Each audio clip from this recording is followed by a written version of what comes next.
Hi friends, welcome to our channel SBM coaching centre. Friends, आमे पूर्व video रे आलोचना करथिले तुमरो मैट्रिक गाइड जहाँकि आपण मानक प्रमेय पर आसीथिबा प्रथम भाषा ओडिया। तो एथिरे आमे ऑब्जेक्टिव रो 50 टा क्वेश्चन आमे आलोचना करथिले एवं 50 टा क्वेश्चन मध्यरु आपण मानकर केते स्क्वायर रहिला आपण माने निज घरे बसी चेक करि पारुचंती। तो केमिति ना सर्वप्रथम मु जेते प्रश्न को पढ़ी उत्तर कहवा आगु आपण मैंने गोटे पाखे गोटे खाता एवं पेन धरी बसतु। जिते प्रश्न को पढ़ी ता उत्तर कहवा आगु आपण मैंने कौन करेंगे यही उत्तर गुड़ी जार जोड़ा सठिक उत्तर आपण मैंने निज खाता रखु। एवं जिते समस्त प्रश्न उत्तर आम आलोचना करवा सेते आपण मैंने देखिपारे आपण मानकर प्रकृत में 50 रु केते स्क्वायर रहिला। तो एमती सांग मैंने आपण मैंने निज निज मार्क चेक करेंगे जहाँफल कि आपण मानकर एमती बारंबार प्रैक्टिस द्वारा तुम जो एग्जाम अच्छी बोर्ड एग्जाम से बोर्ड एग्जाम रे आपण मानकर केते मार्क रहिला जानि परिबे। ता सहित एगुडी को बारंबार प्रैक्टिस द्वारा आपण मानकर बहुत एग्जाम रे हेल्पफुल होई परिबो। ता सहित सांग माने प्रश्न गुडी को को प्रकार आसुची केमितिका प्रश्न आसुची तार उत्तर कोन होची एई गुडी को प्रैक्टिस द्वारा ही सब संभव।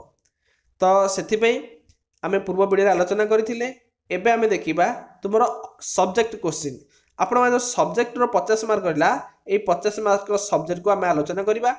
तो सांग माने जदि आपण माने आम चैनल नुआ अछंती ताहले एबे आम चैनल को सब्सक्राइब कर दियंतु एवं पाखरे थिबा बेल आइकन तो दबाई ऑल नोटिफिकेशन को क्लिक कर दियंतु जहाँ फल कि सांग माने मु एमिति प्रतिदिन गोटे गोटे गोटे दुईटी कि एमिति सबुदिन गोटे गोटे प्रैक्टिस नहीं आसबि समस्त सब्जेक्ट प्रैक्टिस आनबी जहाँकि आज हूँ प्रमेय पेपर संवाद पेपर समाज पेपर जहाँ भी मत प्रैक्टिस मिल आपण डेली गोटे गोटे नहीं आसबि। ता सहित सांग मैंने आपड़ जदि एग्जाम रिलेटिव कौन विषय जानवा चाहते आम चैनल सहित जड़ित हो रुहतु एवं चैनल को सब्सक्राइब कर दिंतु। चलतु एक नंबर प्रैक्टिस आम सब्जेक्ट क्वेश्चन जावा। सब्जेक्ट क्वेश्चन कहूँ एक नंबर कही ना पठित कवितारू रावणर कूटनीति संपर्क में आलोचना कर। देखिबा एटा आसी आपण मानकर राघवंक लंकायात्रा अनुकूल शब्द समुद्र विजेता सारस्वत साधक कवि सम्राट उपेन्द्र भंजक सारस्वत सृष्टि जहाँकि वैदेश विलासर 40 छंदरू राघवंक लंकायात्रा अनुकूल कविताटी आनीत।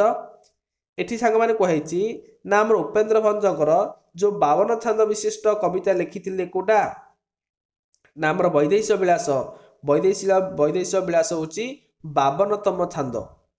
तो सेथि मध्यरु से 52 छंद मध्यरु 40तम छंद लिखाई राघवंक लंकायात्रा अनुकूल। यही 40तम छंदरू आनीत एथिरे कौन लिखाई ना रावण राम रावणर युद्ध अव्यहित पूर्वरु दशानन रावण ग्रहण करिथिबा कूटनीति संपर्क एठी वर्णना कराई। एई 40तम छंदरे रावण जेमिति कूटनीति कौन करुछि ग्रहण करिछि से कूटनीति संपर्क एठी वर्णना करिसथि। कौन वर्णना कराई शत्रु को दुर्बल करी युद्ध जय करने बहु समय राजा माने कूटनीति रे आश्रय नहीं थांती। दशानन रावण जानिथिला जे गृहवेदी विभीषण और बालीपुत्र महाबली अंगद श्री रामचंद्र निकट में जेपर्यंत राम अजय तेणु तेणु से दुई को रामचंद्र ठारू विमुख कराइबा पई परामर्श प्रदान पूर्वक दुई मंत्री शुक और सारण को तांकर चार बा दूत रूपे रावण पठाई क्या निकट को ना रामचंद्र निकट को। शुक सारण वर्तक रूप धारण करी विहायस मार्गरे बा आकाश मार्गरे कौन करिछि विभीषण निकट को जाइछंती एवं से ज्येष्ठ भाता पिता समान बोली सेठारे कौन करचंती विभीषण को बुझाइछंती। एणु बड़ भाई प्रकाश करिथिबा क्रोध को मनरे न धरिबा पाई मध्य एठी कहिछंती। आउ कौन कहिछंती बड़ कूल बा उच्च कूल जन्म लाभ करी बनचारी रामक शरणापन्न नहेबाकू तांकू कहिछंती। एहीपरि नैतिक चाप प्रयोग करी से माने आशा करिछंती जे विभीषण राम को छाड़ी लंका को निश्चित रूपे कौन करिवे प्रत्यावर्तन करिवे। ସେହିପରି ଅଙ୍ଗଦଙ୍କ ମନରେ ରାମଙ୍କ ପ୍ରତି ଶତ୍ରୁତା ପ୍ରତିହିଂସା ଜାଗରଣ କରିବାକୁ ଯାଇ ତାକୁ କହିଛନ୍ତି ଯେ ପିତୃହନ୍ତା ରାମକୁ ଭକ୍ତି କରିବା ଉଚିତ ନୁହେଁ। ପୁନଶ୍ଚ ପିତୃବ୍ୟ ସୁଗ୍ରୀବଙ୍କ ସହିତ ରାମ ବାଦ ରଚନା କରି ଅଙ୍ଗଦକୁ ରାମଙ୍କ ଠାରୁ ବିଚ୍ୟୁତି କରିବାକୁ ପ୍ରୟାସ କରିଛନ୍ତି। ତ ଏଠି ଅଙ୍ଗଦଙ୍କର ମନକୁ ମଧ୍ୟ ଭୁଲାଇବା ପାଇଁ ଚେଷ୍ଟା କରୁଛନ୍ତି। ସେ କହିଛନ୍ତି ଯେ ପିତା ଶତ୍ରୁ ଭକ୍ତିପୂର୍ଣ୍ଣ, ଯାହାକି ତୁମମାନଙ୍କର ବା ତୁମର ପିତୃହନ୍ତା ମାନେ ବାପାଙ୍କୁ ବାଳୀଙ୍କୁ ଯିଏ ମାରିଛି, ସେ ରାମଚନ୍ଦ୍ର ବାଳୀଙ୍କୁ କ'ଣ କରିଛନ୍ତି? ହତ୍ୟା କରିଛନ୍ତି। ତାଙ୍କ ସହିତ କ'ଣ କରିଛ? ଭକ୍ତି ଯୋଗ୍ୟ ନୁହେଁ, ଭକ୍ତି କରିବା ଉଚିତ ନୁହେଁ ବୋଲି ସେ ବାଳୀଙ୍କ ମନକୁ ଭୁଲିବା ପାଇଁ ଚେଷ୍ଟା କରିଛନ୍ତି।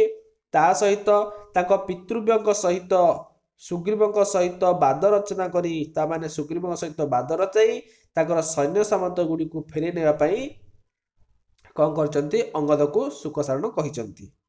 ତା ସହିତ କ'ଣ କହିଛି ଆଉ ନା, ଏଥିସହିତ ରାମଚନ୍ଦ୍ରଙ୍କର ସୈନ୍ୟବଳ କ'ଣ ଓ ସମୁଦ୍ର ପାର ହେବା ପାଇଁ ଯୋଜନା ଆଦି ସମ୍ପର୍କରେ ତଥ୍ୟ ସଂଗ୍ରହ କରିବାକୁ ଶୁକସାରଣକୁ ରାବଣ ପରାମର୍ଶ ଦେଇଛି। ଆଉ କ'ଣ ନା, ଏଠି ଲେଖା ହେଇଛି ଯୁଦ୍ଧ ଜୟ କରିବା ପାଇଁ ବିଂଶତିକର ଗ୍ରହଣ କରିଥିବା କୂଟନୀତି ବାସ୍ତବରେ ପ୍ରଣିଧାନ ଅଟେ ବା ଯୋଗ୍ୟ। ଏ ଥିଲା ଆମର କ ନମ୍ବର ପ୍ରଶ୍ନ ଏକର। ଖ ନମ୍ବର ଦେଖିବା, ସଭ୍ୟତା ଓ ବିଜ୍ଞାନ ପରସ୍ପର ଆଶ୍ରୟୀ, ଏହାର ଯଥାର୍ଥଟା ପ୍ରତିପାଦନ କର। ଓଡ଼ିଆ ଭାଷା ସାହିତ୍ୟର ବିଶିଷ୍ଟ ଗଦ୍ୟକାର ଉଦ୍ଭିଦ ବିଜ୍ଞାନୀ ବଂଶୀଧର ସାମନ୍ତରାୟଙ୍କ ମହାନ ସୃଷ୍ଟି ସଭ୍ୟତା ଓ ବିଜ୍ଞାନ ପ୍ରବନ୍ଧଟି ଉତ୍କଳ ସାହିତ୍ୟ ଓ ପତ୍ରିକାରେ ପ୍ରକାଶିତ ହୋଇଥିଲା। ସଭ୍ୟତା ବିଜ୍ଞାନ କିପରି ପରସ୍ପର ଆଶ୍ରୟୀ ସେ ସମ୍ପର୍କରେ ଏଠାରେ ଆଲୋଚନା କରିଛନ୍ତି। ବିଜ୍ଞାନକୁ ବ୍ୟାପକ ଅର୍ଥରେ ବ୍ୟବହାର କଲେ ଆମେ ଜାଣୁ ଯେ ଯେକୌଣସି ବିଷୟରେ ସମ୍ୟକ ଜ୍ଞାନକୁ ବିଜ୍ଞାନ କହିବା। ତ ଆମେ ଯଦି ବିଜ୍ଞାନ ବିଷୟରେ ଆମେ କ'ଣ କରିବା, ବ୍ୟାପକ ଅର୍ଥକୁ ଯଦି ଦେଖିବା ବିଜ୍ଞାନର, ତାହେଲେ ଆମେ ବୁଝିବା ଯେ ସମ୍ୟକ ଜ୍ଞାନକୁ ବା ଯେକୌଣସି ବିଷୟର ସମ୍ୟକ ବା ସମ୍ପୂର୍ଣ୍ଣ ଜ୍ଞାନକୁ ଆମେ ବିଜ୍ଞାନ ବୋଲି କହିବା। ଜଡ଼ ଓ ଜୀବନ୍ତ ବିଷୟରେ ସୁସମ୍ବନ୍ଧ ଶୃଙ୍ଖଳିତ ସମ୍ୟକ ଜ୍ଞାନକୁ ବିଜ୍ଞାନ ରୂପେ ବ୍ୟବହାର କରାଯାଏ। ଏହି ବିଜ୍ଞାନ ବଳରେ ଆମେମାନେ ସଭ୍ୟତାର ଉଚ୍ଚତମ ସୋପାନରେ ଆରୋହଣ କରିବା ଉଦ୍ଯୋଗ କରିଥାଉ। ଜଡ଼ ବିଜ୍ଞାନ ଓ ଜୀବ ବିଜ୍ଞାନ ନାମରେ ବିଜ୍ଞାନ ଦୁଇ ଭାଗରେ ବିଭକ୍ତ। ସାଙ୍ଗମାନେ ବିଜ୍ଞାନ ହେଉଛି ଦୁଇ ଭାଗ, ଏକ ଭାଗ ହେଉଛି ଜଡ଼ ବିଜ୍ଞାନ, ଅନ୍ୟ ଭାଗଟି ହେଉଛି ଜୀବ ବିଜ୍ଞାନ। ଜଡ଼ ବିଜ୍ଞାନ ବଳରେ ପଦାର୍ଥ, ଘାତ, ପ୍ରତିଘାତ, କ୍ରିୟା ପ୍ରତିକ୍ରିୟା, ବ୍ୟବହାର, ଆକର୍ଷଣ, ଗତି, ମିଳନ ପ୍ରକ୍ରିୟା ଆଦି ବିଭିନ୍ନ ବିଷୟ ଉପରେ ଆଧାରିତ। ଏବଂ ଜୀବ ବିଜ୍ଞାନକୁ ଯଦି ଆମେ ଦେଖିବା, ଜୀବ ବିଜ୍ଞାନ ବଳରେ କ'ଣ ନା, ଜୀବନ୍ତ ଶରୀରରେ କିପରି ବିଭିନ୍ନ ଜଡ଼ ପଦାର୍ଥ ସମଷ୍ଟିରେ ଗଠିତ ତାହା ଆଲୋଚନା କରାଯାଏ। ମାନବର ସମସ୍ତ ବୈଷୟିକ ଉନ୍ନତି ଜଡ଼ ବିଜ୍ଞାନର ଅବଦାନ। ଏହାର ବଳରେ ବିରାଟ ସାଗର ଆଜି କ'ଣ ହେଇଛି? ଦୁର୍ଲଭ୍ୟ ହୋଇପାରି ନାହିଁ, କିମ୍ବା ତୁଙ୍ଗ ହିମାଳୟ ସୁଦୂର ହୋଇପାରି ନାହିଁ। ଜୀବ ବିଜ୍ଞାନ ଦ୍ୱାରା ପ୍ରାଣୀର ଗଠନ ପ୍ରକ୍ରିୟା ଓ କେଉଁ ଶକ୍ତି ବଳରେ ସେମାନେ ଜୀବନ୍ତର ଅଧିକାରୀ ହୋଇପାରିଛନ୍ତି ସେ ସମ୍ପର୍କରେ ଜାଣିବାର ପ୍ରୟାସ କରାଯାଇଛି। ବିଭିନ୍ନ ପ୍ରଣାଳୀ ବିଶ୍ଳେଷଣ ଓ ସଂଶ୍ଳେଷଣ ବଳରେ ଜୀବନ୍ତ ବସ୍ତୁର ବିଭିନ୍ନ ସମସ୍ୟା ନିରୂପିତ ହେବାର ଉଦ୍ଯୋଗ ଚାଲିଛି। ଜଡ଼ ଓ ଜୀବ ବିଜ୍ଞାନର ସମ୍ମିଶ୍ରଣ ଓ ସହଯୋଗିତାର ଶରୀର ତତ୍ତ୍ୱ, ଆୟୁର୍ବେଦ, ମନସ୍ତତ୍ତ୍ୱ, କୃଷି ବିଜ୍ଞାନ, ପୃଥିବୀ ତତ୍ତ୍ୱ, ଜ୍ୟୋତିଷ ଶାସ୍ତ୍ର ବଳରେ ଆମମାନଙ୍କର ଜ୍ଞାନର ସୀମା ପ୍ରସ୍ତୁତ କରିବା ସହିତ ସଭ୍ୟତାର ଉତ୍କର୍ଷ ଆଡ଼କୁ ଆମେ ଅଗ୍ରସର ହୋଇଥାଉ। ଏସବୁରୁ ଆମେ ସହଜରେ ଜାଣୁ ଯେ ଆଧୁନିକ ସଭ୍ୟତା ଓ ଇପ୍ସିତ ପଥରେ ଉପନୀତ ହେବାକୁ ବିଜ୍ଞାନକୁ ହିଁ ଅବଲମ୍ବନ କରିଛି। ବିଜ୍ଞାନ ବଳରେ ସୃଷ୍ଟିର ରହସ୍ୟ ଉନ୍ମୋଚନ ଓ ବିଶ୍ୱ ମାନବିକତା ପ୍ରତିଷ୍ଠା ଦିଗରେ ଆଗେଇ ଚାଲିଛି। ବିଜ୍ଞାନକୁ ପଥପ୍ରଦର୍ଶକ ଭାବେ ଗ୍ରହଣ କରି ଆଗକୁ ବଢ଼ୁଥିବା ଆଧୁନିକ ସଭ୍ୟତା ସମ୍ପର୍କରେ ପ୍ରାବନ୍ଧିକ ଆଲୋଚନା ବାସ୍ତବ ଓ ଯଥାର୍ଥ ଅଟେ। ଏ ଥିଲା ସାଙ୍ଗମାନେ ଆପଣଙ୍କର 1 ନମ୍ବର। ତାପରେ ଆମେ ଦେଖିବା 2 ନମ୍ବର ସରଳାର୍ଥ। ସରଳାର୍ଥ କୁହାଯାଇଛି କ'ଣ? ବାଦିଥିଲେ ଚୂର୍ଣ୍ଣ ବା ପାତାଳେ ଭଜିଥିବ, ବିନ୍ଧ୍ୟବାନୁ ତୋଷି ହେଲେ ବଞ୍ଚାଇ ଦଇବ ଯେ। ଏହା ଆସିଛି ସେ ଉପେନ୍ଦ୍ର ଭଞ୍ଜଙ୍କ ରଚିତ ରାଘବଙ୍କ ଲଙ୍କାତ୍ରା ଅନୁକୂଳରୁ। ତ ଦେଖିବା ଏହାର ଉତ୍ତର। ଓଡ଼ିଆ ରୀତି ସାହିତ୍ୟର ସଫଳ ସ୍ରଷ୍ଟା କବି ସମ୍ରାଟ ଉପେନ୍ଦ୍ର ଭଞ୍ଜଙ୍କ ସାରସ୍ୱତ ସୃଷ୍ଟି ବୈଦେହୀଶ ବିଳାସ କାବ୍ୟର ରାଘବଙ୍କ ଲଙ୍କାତ୍ରାନୁକୂଳ କବିତାରୁ ଉପନ୍ୟାସଟି ଆନିତ। କବି ସମ୍ରାଟ ଏଠାରେ ବାଳିପୁତ୍ର ଅଙ୍ଗଦଙ୍କ ଶକ୍ତି ସାମର୍ଥ୍ୟ ଓ ପରାକ୍ରମ ସମ୍ପର୍କରେ ବର୍ଣ୍ଣନା କରିଛନ୍ତି। ନିଜର କୂଟନୀତିକୁ ଚରିତାର୍ଥ କରିବାକୁ ଯାଇ ଦୁଇ ମନ୍ତ୍ରୀ ଶୁକ ସାରଣଙ୍କ ମାଧ୍ୟମରେ ଦଶାନନ ରାବଣ ଅଙ୍ଗଦକୁ କହିଥିଲେ ଯେ ପିତାର ହତ୍ୟାକାରୀ ରାମଚନ୍ଦ୍ରକୁ ଭକ୍ତି କରିବାର ଉପଯୁକ୍ତ କାର୍ଯ୍ୟ ନୁହେଁ। ଯେତେବେଳେ ରାବଣ ତାଙ୍କ ଦୁଇ ମନ୍ତ୍ରୀ ଶୁକ ଓ ସାରଣଙ୍କୁ କହିଥିଲେ ତମେ ଯିବ ଅଙ୍ଗଦ ପାଖକୁ, ସେଇଠି ତାର ମନକୁ ଭୁଲେଇବା ପାଇଁ ଚେଷ୍ଟା କରିବ, କ'ଣ କହିବ ନା ପିତାର ହତ୍ୟାକାରୀ ଶ୍ରୀ ରାମଚନ୍ଦ୍ରକୁ ତମେ ଭକ୍ତି କରୁଛ, ଏଇଟା ଠିକ୍ ନୁହଁ, ଏହା ଉପଯୁକ୍ତ କାର୍ଯ୍ୟ ନୁହଁ। କାହିଁକି ନା ରାମଚନ୍ଦ୍ର ତମ ବାପା ବାଳୀଙ୍କୁ ହତ୍ୟା କରିଥିଲେ। ସେ ତାଙ୍କ ପିତାଙ୍କର ଶତ୍ରୁ ତସହିତ ପିତୃବ୍ୟ ସୁଗ୍ରୀବଙ୍କ ସହିତ ବାଦ ସୃଷ୍ଟି କରି ସସୈନ୍ୟ ସାମନ୍ତ ବା ରାମଙ୍କୁ ତ୍ୟାଗ କରି ଚାଲି ଆସନ୍ତୁ। ଏତାଦୃଶ୍ୟ ବାର୍ତ୍ତା ଶ୍ରବଣ କରି କ୍ରୋଧୋଦିତ ଅଙ୍ଗଦ ରାଗରେ ଶୂନ୍ୟକୁ ବଜ୍ରାଘାତ ପରି ଏକ ଚାପୁଡ଼ା ନିକ୍ଷେପ କଲେ। ଯେତେବେଳେ ଶୁକ ସାରଣ ଏମିତି କହିଛନ୍ତି ସେତେବେଳେ ଅଙ୍ଗଦ ରାଗି ଯାଇ ସେ କ'ଣ କଲେ, ଶୂନ୍ୟକୁ ଏକ ଚାପୁଡ଼ା ପ୍ରହାର କରିଥିଲେ ବଜ୍ରାଘାତ ସହିତ ସମାନ୍ତ ବା ବଜ୍ରାଘାତ ପରି ଗୋଟେ ଚାପୁଡ଼ା ନିକ୍ଷେପ କଲେ। ତାହା ଶୁକ ସାରଣଙ୍କୁ ବାଜି ନଥିଲା। ଯଦି ବା ବାଜିଥାନ୍ତା କ'ଣ ହେଇଥାନ୍ତା, ଯଦି ବାଜିଥାନ୍ତା ତାହେଲେ ଯଦି ବିନ୍ଧ୍ୟ ପର୍ବତରେ ବାଜିଥିବ ତେବେ ବିନ୍ଧ୍ୟ ପର୍ବତଟି ଚୂର୍ଣ୍ଣ ବା ପାତାଳଗାମୀ ହୋଇଥିବ ଓ ସୂର୍ଯ୍ୟ ସନ୍ତୁଷ୍ଟ ହୋଇଥିବେ ବୋଲି ଲଙ୍କାକୁ ପ୍ରତ୍ୟାବର୍ତ୍ତନ ପରେ ରାବଣକୁ ଶୁକ ସାରଣ ବାର୍ତ୍ତା ପ୍ରଦାନ କରିଛନ୍ତି। ଏଥିସହିତ ଭାଗ୍ୟ ବଳରୁ ସେ ଦୁହେଁ ବଞ୍ଚି ଯାଇଛନ୍ତି ବୋଲି ଏମାନେ ଦଶାନନକୁ କହିଛନ୍ତି। ବାସ୍ତବରେ ମହାବଳୀ ଅଙ୍ଗଦଙ୍କ ଶକ୍ତି ସାମର୍ଥ୍ୟ ଓ ପରାକ୍ରମ ବହୁତ ଅତୁଳନୀୟ।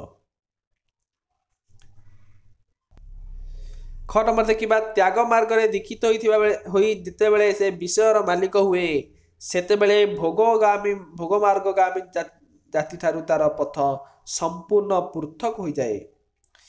ଏହାର ଉତ୍ତର, ବିଶିଷ୍ଟ ପ୍ରାବନ୍ଧିକ ଶିକ୍ଷାବିତ୍ ବଂଶୀଧର ସାମନ୍ତରାୟଙ୍କ ରଚିତ ସଭ୍ୟତା ବିଜ୍ଞାନ ପ୍ରବନ୍ଧରୁ ଗଦ୍ୟାଂଶଟି ଆନିତ।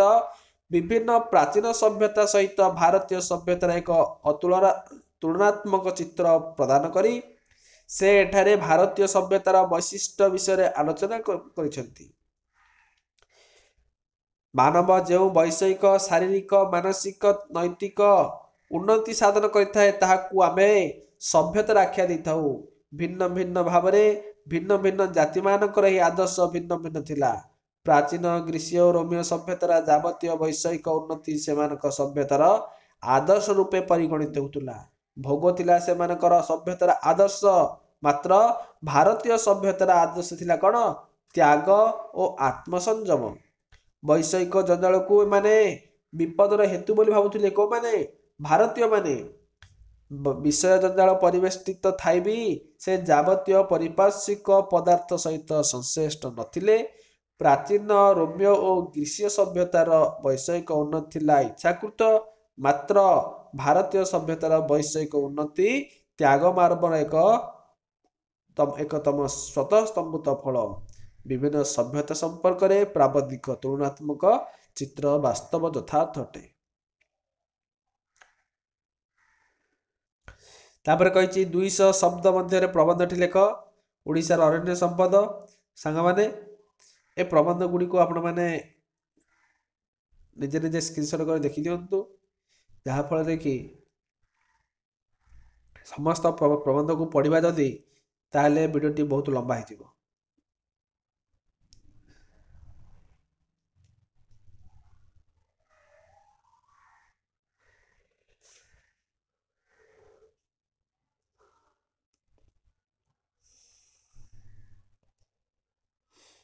ଯଦି ଭିଡ଼ିଓଟି ଭଲ ଲାଗିଥାଏ ତାହେଲେ ଆମ ଚ୍ୟାନେଲକୁ ସବସ୍କ୍ରାଇବ୍ କରି ବେଲ୍ ଆଇକନଟି ଦବାଇ ଦିଅନ୍ତୁ। ତାପରେ କହିଛି ଗୋଟେ ପତ୍ର ଲେଖିବା ପାଇଁ ତୁମ ଜନ୍ମଦିନ ଉତ୍ସବରେ ଯୋଗ ଦେବାକୁ ଅନୁରୋଧ ଜଣାଇ ବନ୍ଧୁଙ୍କ ନିକଟରେ ଗୋଟେ ପତ୍ର ଲେଖ। ଆପଣମାନେ ଏଇଠି ନିଜର ଗାଁ ଯେବେ ଲେଖୁଛନ୍ତି ତାର ତାରିଖ ଲେଖିବେ, ତା ସହିତ ଯେଉଁ ବନ୍ଧୁ ପାଖକୁ ଚିଠି ଲେଖୁଛନ୍ତି ବା ପତ୍ର ଲେଖୁଛନ୍ତି ତାର ନାମ ଲେଖିବେ। ପ୍ରିୟର ଅମିତ ଲେଖା ହେଇଛି, ପ୍ରିୟର ବନ୍ଧୁ ଅମିତ, କିନ୍ତୁ ଆପଣମାନେ ନିଜ ନିଜ ବନ୍ଧୁଙ୍କ ନାମ ଲେଖିବେ। ତା ସହିତ ଆଉ କ'ଣ ନା ଠିକଣାଟା ମଧ୍ୟ ପରିବର୍ତ୍ତନ କରିବେ। ଏଠି ତୁମର ବନ୍ଧୁ ସାଗର ତୁମେ ଯଦି ପତ୍ର ଲେଖୁଛ ତାଙ୍କର ନିଜର ନାମ ଲେଖିବ, ଯେ ତୁମମାନଙ୍କର ନିଜ ନିଜ ନାମ ଲେଖିବ।